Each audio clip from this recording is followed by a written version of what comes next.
हाय, मी आहे किशोरी आणि आज मी तुमच्यासाठी घेऊन आली आहे डोनटची रेसिपी। बाजारामध्ये जे महागडे डोनट मिळतात ते घरच्या घरी आपण कशा पद्धतीने बनवू शकतात ते मी आज तुम्हाला सांगणार आहे। असाच छान छान रेसिपीसाठी किशोरीज होम बेकिंग अँड कुकिंग चॅनलला सबस्क्राईब करा आणि त्याचसोबत बेल आयकॉनवरती क्लिक करा। तर त्यासाठी मी एका वाटीमध्ये घेतले आहे पाव कप गरम पाणी। त्यामध्ये मिक्स करणार आहोत आपण 2 टेबलस्पून एवढी बारीक साखर। साखर आपल्याला व्यवस्थित पाण्यामध्ये मिक्स करून घ्यायची आहे, विरघळून घ्यायची आहे। गरम पाणी घेताना एक गोष्ट लक्षात ठेवायची की गरम पाणी हे जे खूप गरम नाही घ्यायचं। आपण बोट घातल्यानंतर आपल्या हाताला सहन होईल एवढंच गरम पाणी घ्यायचं आहे, कारण त्यामध्ये आपल्याला ईस्ट ॲक्टिव्ह करायचं आहे। आणि खूप गरम जर पाणी घेतलं आपण त्या ठिकाणी तर आपलं ईस्ट प्रॉपर ॲक्टिव्ह होणार नाही। तर यामध्ये नंतर आपण टाकूया 2 टीस्पून एवढं ड्राय ईस्ट। हे ड्राय ईस्ट आपल्याला व्यवस्थित मिक्स करून घ्यायचं या साखरेच्या गरम पाण्यामध्ये, जेणेकरून आपलं ड्राय ईस्ट जे आहे ते व्यवस्थित प्रॉपर ॲक्टिव्ह होईल। पूर्ण व्यवस्थित मिक्स केल्यानंतर हे 5 मिनटं आपल्याला 5 ते 10 मिनिट आपल्याला एका बाजूला राहू द्यायचं आहे, जेणेकरून त्याला डिस्टर्ब करायचं नाही आहे।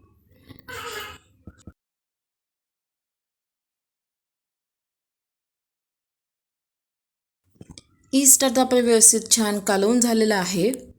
हे आता आपण एक 10 मिनटं बाजूला ठेवून देऊया। तर 10 मिनटानंतर तुम्ही या ठिकाणी पाहू शकता की आपलं ईस्ट किती छान असं ॲक्टिव्ह झालेलं आहे, फुलून आलेलं आहे व्यवस्थित। आता हे ईस्ट आपण डो बनवण्यासाठी यूज करू शकतो। डो बनवण्यासाठी आपण एका बाउलमध्ये घेणार आहोत 1/2 कप मैदा।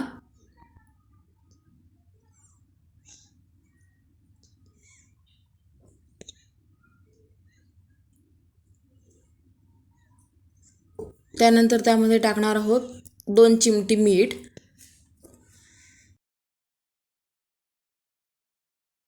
मीठ आणि मैदा व्यवस्थित कालवून घ्यायचा आहे, व्यवस्थित एका ठिकाणी एकजीव करून घ्यायचा आहे। त्यानंतर आपण त्यामध्ये टाकणार आहोत 1 टेबलस्पून बारीक साखर। साखर सुद्धा आपल्याला मैद्यामध्ये व्यवस्थित मिक्स करून घ्यायची आहे। त्यानंतर आपण त्या ठिकाणी टाकणार आहोत अर्धा चमचा vanilla essence. Vanilla essence optional आहे, तुम्ही टाकलं नाही टाकलं तरी चालेल। त्यानंतर टाकूया आपण ॲक्टिव्ह केलेले ईस्ट।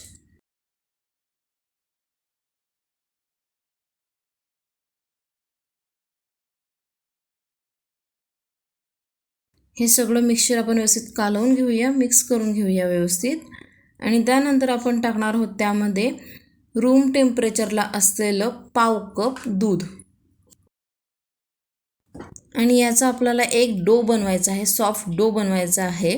सगळं मिक्सचर एकत्र मिक्स करून अशा प्रकारे एक सॉफ्ट डो बनवून घ्यायचा आहे।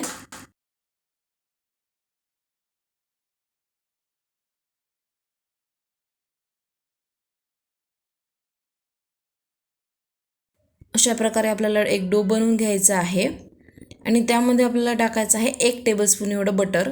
बटर टाकल्यानंतर पहा तुम्ही किती छान असा सॉफ्ट असा डो तयार झालेला आहे।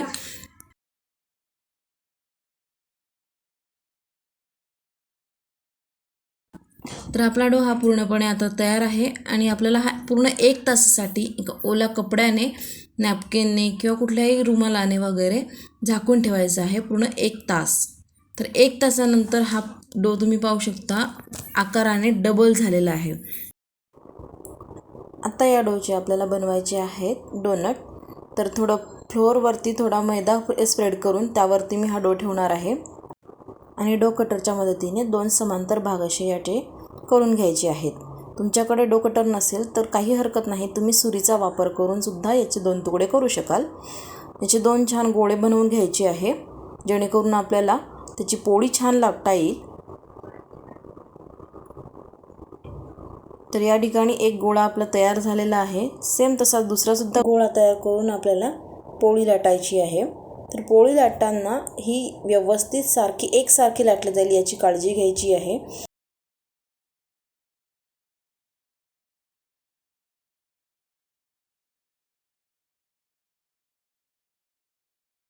तर या ठिकाणी आपली पोळी तयार झालेली आहे। त्याची जाडी तुम्ही या ठिकाणी बघू शकता, किती जाडीपर्यंत तुम्ही ही पोळी लाटू शकता तशी। त्यानंतर आपल्याला डोनट कट करायचे आहे. त्यासाठी एक वाटी किंवा एखादा ग्लास कुठलाही प्रकारचं तुम्ही वापरू शकतात, किंवा तुमच्याकडे जर कुकीज कटर असेल तर कुकीज कटरने सुद्धा तुम्ही डोनट कट करू शकतात. तर मी वाटीने कट करणार आहे. तर या प्रकारे आपल्याला डोनट कट करून घ्यायचे आहेत सगळे.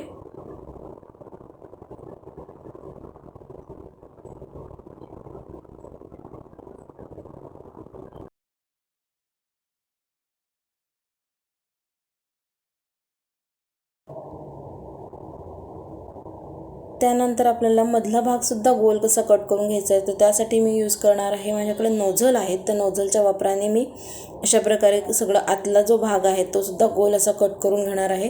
तुमच्याकडे जर नोझल नसेल तर तुम्ही औषधाचं जे झाकण असतं, औषधाच्या बाटलीचं जे झाकण असतं, त्या बाटलीच्या झाकणाने सुद्धा अशा प्रकारचा मधला जो गोल आहे तो कट करू शकतात. अशा प्रकारे सगळे डोनट कट करून झाल्यानंतर आपण ते चिकटणार नाहीत म्हणून एका प्लेटमध्ये मैदा स्प्रेड करून त्यावरती हलक्या हाताने डोनट ठेवून घ्यायचे आहेत आणि 15 ते 20 मिनटं ओल्या कपड्याने झाकून ठेवायचे आहेत. 15 ते 20 मिनटं आता झालेली आहेत. आपले डोनट आपल्याला तळायचे आहेत म्हणून मी एका कढईमध्ये तेल गरम करायला ठेवलेलं आहे. या तेलामध्ये आपण सगळी डोनट तळून घेणार आहोत. तर तेल आपल्याला खूप असं गरमसुद्धा करायचं नाही आणि थंडहीसुद्धा ठेवायचं नाही आहे.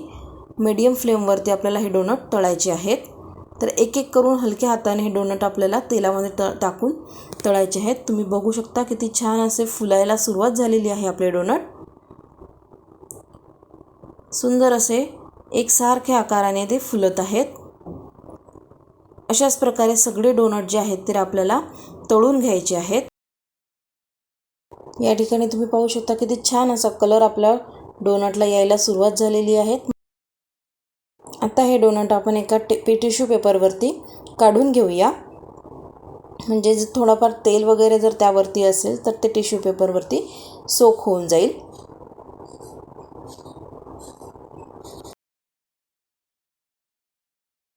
अशा प्रकारे सगळे डोनट आपले तयार झालेले आहेत तळून.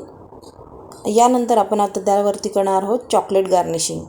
त्यासाठी डबल बॉयलर पद्धतीने मी चॉकलेट मेल्ट करून घेतलेली आहे.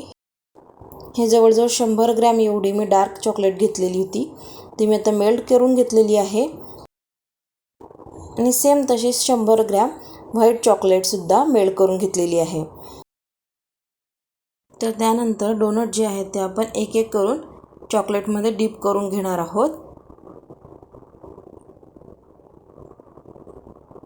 अशा प्रकारे मी सगळे व्हाईट चॉकलेटमध्ये काही डोनट जे आहेत ते डीप करून घेतलेले आहेत. सेम त्याच पद्धतीने डार्क चॉकलेटमध्ये सुद्धा काही डोनट डीप करून घेतलेले आहेत.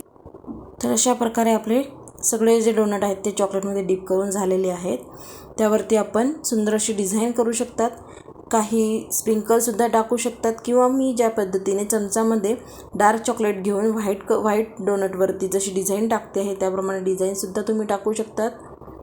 किंवा वेगवेगळ्या प्रकारचे बाजारामध्ये स्प्रिंकल्ससुद्धा मिळतात, ते स्प्रिंकल्ससुद्धा तुम्ही या ठिकाणी टाकू शकतात. तर अशा प्रकारे आपले डोनट आता खाण्यासाठी एकदम रेडी आहेत. वा किती सुंदर दिसत आहेत आणि आता तोंडाला पाणी सुटायला लागले. थँक्यू.